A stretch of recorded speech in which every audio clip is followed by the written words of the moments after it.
सुप्रभात बच्चों, एक बार फिर स्वागत है आपका मेरे साथ। मैं आपकी हिंदी अध्यापिका नीरू रौतेला, जिसके साथ आप क्या पढ़ रहे हैं?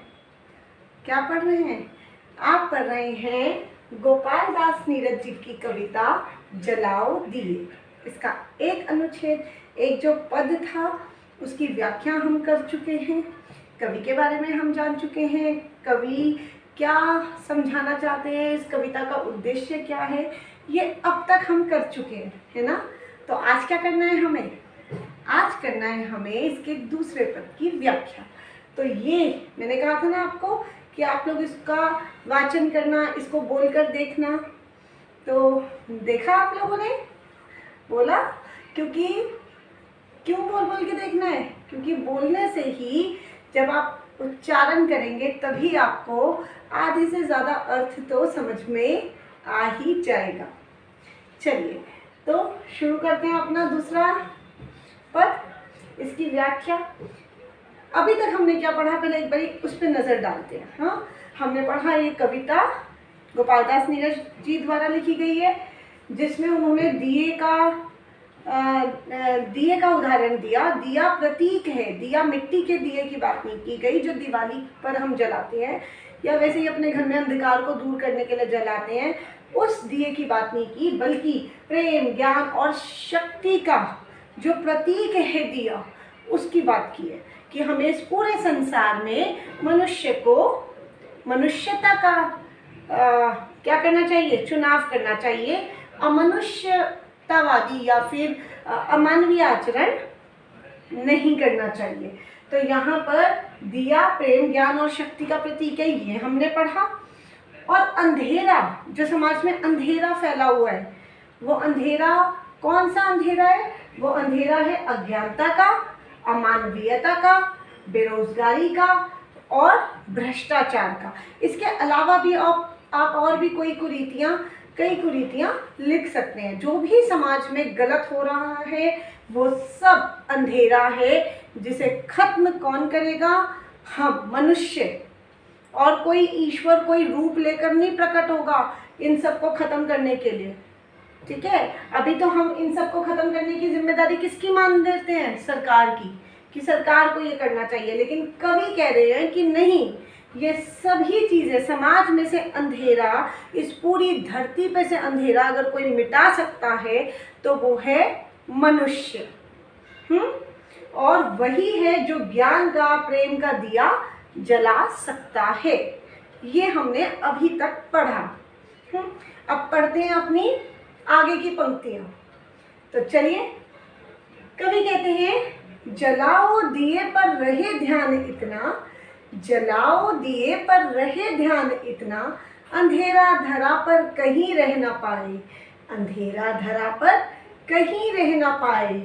सृजन है अधूरा अगर विश्व भर में, सृजन है अधूरा अगर विश्व भर में, कहीं भी किसी द्वार पर है उदासी, कहीं भी किसी द्वार पर है उदासी।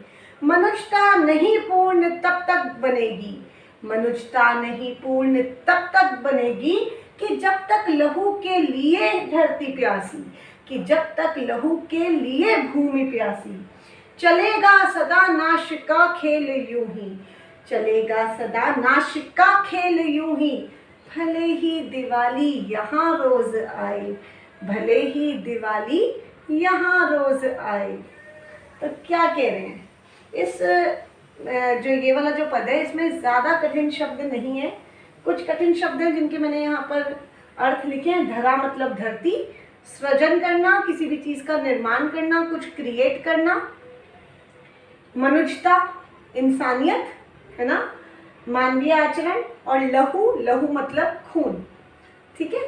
तो देखते हैं कवि क्या समझा रहे हैं। इन दो पंक्तियों का तो अर्थ आपको पता ही है ना, कि मनुष्य को कवि क्या कह रहे हैं कि मनुष्य को दिए जलाने हैं, दिए जलाने का संदेश दे रहे हैं कि जलाओ दिए। बहुत अच्छी बात है दिए जलाना, मगर दिए जलाते वक्त केवल इतना ध्यान रखना कि केवल आपको अपने आस पड़ोस में ही दिए नहीं जलाने, केवल अपने आस पास पड़ोस में ही खुशियाँ नहीं बिखेरनी, प्रेम के साथ व्यवहार नहीं करना, बल्कि अंधेरा धरा पर कहीं रह न जाए। पूरी धरती पर जो भी अंधकार छाया है उसको दूर करने का जो जिम्मेदारी है, उसको दूर करने का जो कर्तव्य है, वो भी हमारा ही है। हमें किसी भी दूसरे देश के व्यक्ति को या कहीं भी किसी भी दूर दराज रहते किसी व्यक्ति को अपना दुश्मन नहीं समझना, वैमनस्य का भाव अपने मन में नहीं रखना, ठीक है। वो भी हमारी तरह इंसान है, इस बात को हमें ध्यान में रखना है।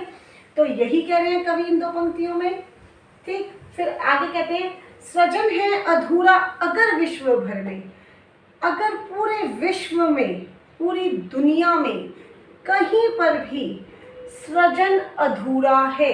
अब सृजन के अधूरा होने का क्या मतलब है? सृजन मतलब कुछ निर्माण करना, यानी कि चीज़ों का निर्माण तो हो रहा है, चीज़ों का उत्पादन तो हो रहा है, लेकिन वो अधूरा है। यानी मतलब क्या कि केवल कुछ लोगों को ही वो मिल पा रहा है, उसका उपभोग, उन वस्तुओं का उपभोग केवल कुछ लोग ही कर पा रहे हैं। सिर्फ धनवान लोग, सिर्फ उच्च वर्ग के लोगों तक ही वो सीमित है। निम्न वर्ग के या मध्यम वर्ग के लोग उससे वंचित है, वो उसका उपभोग नहीं कर पा रहे, क्योंकि उसका सृजन ही नहीं हो रहा, उसका निर्माण ही नहीं हो रहा, ठीक है।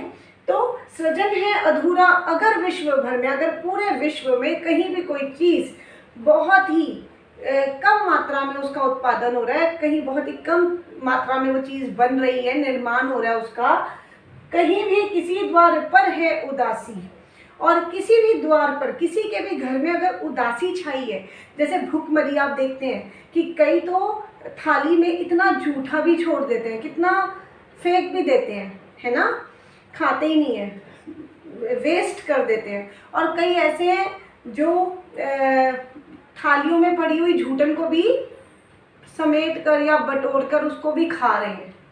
तो कैसा है ये समाज कि एक के पास इतना सब कुछ और दूसरे के पास कुछ भी नहीं। तो अगर किसी भी द्वार पर उदासी छाई है, निराशा छाई है, मनुष्यता नहीं पूर्ण तब तक बनेगी कि जब तक लहू के लिए भूमि प्यासी। अब कवि इन दो पंक्तियों में क्या कह रहे हैं? कवि कह रहे हैं कि मनुष्यता नहीं पूर्ण तब तक बनेगी, तब तक इस संसार में हम ये नहीं कह सकते कि मनुष्यता है, इंसानियत है। कब तक? जब तक लहू के लिए भूमि प्यासी, जब तक ये धरती है ना लहू की प्यासी है, यानी कि जब तक इस धरती पे खून बहाया जा रहा है, मार काट की जा रही है, हिंसा का सहारा लिया जा रहा है। आप देखते हैं ना, आतंकवादी कितने लोगों को निर्ममता से, बेदर्दी से, है ना, बेरहमी से मार देते हैं, ठीक है। कितने ही दंगे ऐसे होते हैं जिनमें लोगों के घरों को जला देते हैं, ठीक है। तो जब तक इस धरती पर लहू बहाया जाएगा, जब तक मनुष्य एक दूसरे के खून का प्यासा रहेगा, तब तक मनुष्यता नहीं पूर्ण तब तक बनेगी, तब तक इस संसार में इंसानियत पूर्ण नहीं होगी। केवल एक दो या कुछ हजार लोगों के अंदर इंसानियत होने से कुछ नहीं होने वाला। सभी मनुष्यों के अंदर इंसानियत होनी चाहिए। सभी के मन से ये जो हिंसा का भाव है, एक दूसरे को मारने काटने का जो भाव है, वो खत्म होना चाहिए। चलेगा सदा नाश का खेल यूं ही, चलेगा सदा नाश का खेल यूं ही, भले ही दिवाली यहाँ रोज आए। कवि कहते हैं कि ये नाश का खेल यूं ही चलता रहेगा, ठीक है। एक दूसरे को मारने काटने का जो खेल है, ठीक है, ये जो बेरोजगारी है, ये जो भ्रष्टाचार है, ये जो अज्ञानता है, ये नाश का ही तो प्रतीक है। अगर कोई अज्ञानी है यानी कि वो नाश की तरफ जा रहा है, ठीक है। तो कह रहे हैं अगर ये नाश का खेल तब तक चलता रहेगा, चलेगा सदा नाश का ही खेल यूं ही, सदा हमेशा चलता रहेगा अगर इसे रोका नहीं गया तो, ठीक है। भले ही दिवाली यहाँ रोज आए, भले ही आप हर वर्ष दिवाली मनाएं, अपने घरों में दिए जलाएं, ठीक है, अपने घर को चकाचौंध कर दें, अपने आस पड़ोस को बहुत ही सुंदर बना दें, ठीक है, सारे पड़ोसी अपने अपने घरों को जगमगा दें, लेकिन उससे कुछ भी नहीं होने वाला। उससे केवल बाहरी सुंदरता पर असर होगा, उससे केवल बाहरी अंधेरा खत्म होगा, वो भी एक दिन के लिए या 2 दिन के लिए। लाइटें हटाएंगे, दिए बुझेंगे, वापस से वही जीवन। अगर हमेशा के लिए जीवन में खुशियाँ लानी है, अगर हमेशा के लिए अपने जीवन में उजाला लाना है, दूसरों के जीवन में उजाला लाना है, तो क्या करना होगा? सभी के साथ प्रेम पूर्वक व्यवहार करना होगा, सभी के साथ एक ज्ञान को बांटना होगा, है ना। ज्ञान मुझ में है, ठीक, और वो मैं दूसरों के साथ भी साझा करूँ, बांटूँ, ठीक है। प्रेम फैलाने से फैलता है, ज्ञान बांटने से बढ़ता है, तो हमें ऐसा ही करना होगा। तो इन सभी पंक्तियों की, एक एक पंक्ति का मैंने अर्थ समझाया है, लेकिन इन सभी पंक्तियों का अगर आपसे भावार्थ पूछा जाए कि कहना क्या चाहते हैं, तो इन पूरे पद्यांश में कवि ये कह रहे हैं कि सृजन अधूरा नहीं रहना चाहिए, यानी कि वस्तुओं का उपभोग केवल कुछ वर्ग तक के लिए सीमित नहीं होना चाहिए। जो भी संसाधन हैं वो सभी को बराबर मिलने चाहिए, न्याय और समानता होनी चाहिए। अगर किसी भी घर में उदासी है, किसी भी घर में किसी चीज़ का अभाव है, कमी है, तो ये संसार में से ना तो इंसानियत पूरी हो सकती, और अगर मनुष्य खून के लिए प्यासा है, एक दूसरे का खून बहा रहा है, तो भी इंसानियत पूरी नहीं होगी। ये इसी तरीके से चलता रहेगा, सदियों से चला आ रहा है, आगे भी न जाने कब तक चलता रहेगा। भले ही हम कितने भी दिए जला लें, पर भले ही हम रोज़ दिवाली मना लें, लेकिन केवल घी के दीपक जलाने से कुछ भी नहीं होने वाला, जब तक मनुष्य के अंतर मन में प्रेम का, है ना, स्नेह का, ज्ञान का, शक्ति का दिया न जले। ठीक, चलिए देखते हैं आपका गृह कार्य। तो आज आपका गृह कार्य है ये 2 शब्दार्थ। पहला है सृजन, जिसका अर्थ है निर्माण। दूसरा है लहू, जिसका अर्थ है खून। तो वाक्य हमेशा की तरह आप स्वयं बनाएंगे और सर्वनाम शब्दों से वाक्य नहीं बनाएंगे, ठीक है। उसके बाद 2 ही आपके प्रश्न हैं। ये पृष्ठ संख्या 50 और 51 पे दिए हुए हैं, 50 और 51 पर, ठीक है। ये आपका किताब का तीसरा प्रश्न है, मनुष्यता कब तक पूर्ण नहीं बन सकती। तो कब तक मनुष्यता पूर्ण नहीं हो सकती? जब तक इस धरती पर लोग एक दूसरे का खून बहाते रहेंगे, तब तक इंसानियत पूरी नहीं होगी।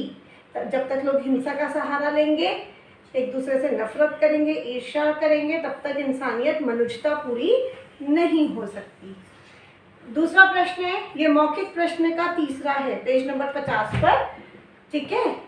सृजन के अधूरा रहने का क्या अर्थ है? सृजन का अधूरा रहना, सृजन के अधूरा रहने का मतलब है कि चीज़ों का, वस्तुओं का उत्पादन बहुत ही कम मात्रा में हो रहा है, कुछ लोगों के लिए हो रहा है, ठीक है, सभी लोग उसका उपभोग नहीं कर पा रहे हैं, तो यानी कि सृजन अधूरा है।